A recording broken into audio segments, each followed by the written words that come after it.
Emmanuel Macron est à Alexandrie, escale égyptienne, aux côtés du maréchal Al-Sisi pour inaugurer l'université Senghor de la francophonie. La suite de cette tournée africaine le conduira au Kenya, où il arrive ce dimanche. Le président français entend y faire la promotion de ce qu'il appelle sa relation refondée à l'Afrique. Il participe demain et mardi à un sommet Afrique-France, sommet inédit pour le Kenya, pays anglophone. Bastien Renouille, notre correspondant à Nairobi, nous en présente les enjeux.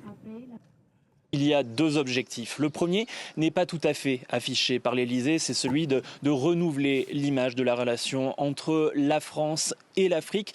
Emmanuel Macron s'y attache depuis le début de son premier mandat, mais ça n'a pas toujours été couronné de succès, avec notamment les tensions qu'il y a eu, la rupture des relations diplomatiques dans la région du Sahel. Voilà pour le premier objectif. Le deuxième objectif, c'est de développer des partenariats commerciaux avec le continent, en montrant que la France agit désormais d'égal à égal avec les pays africains. Et donc, lors de la première journée du sommet, ce lundi, à l'université de Nairobi, près de 2000 délégués d'entreprises françaises et africaines seront présents.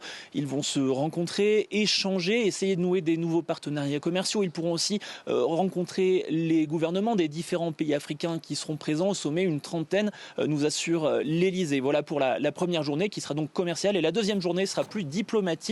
Elle se déroulera dans le Centre international de convention Kenyatta.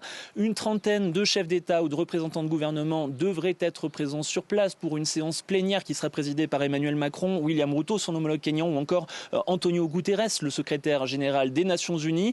Durant la journée, plusieurs débats différents seront organisés autour de l'agriculture, de la santé, de l'énergie ou encore de l'intelligence artificielle. Une journée qui se terminera par un grand concert ici à Nairobi avec de très nombreux artistes français et africains.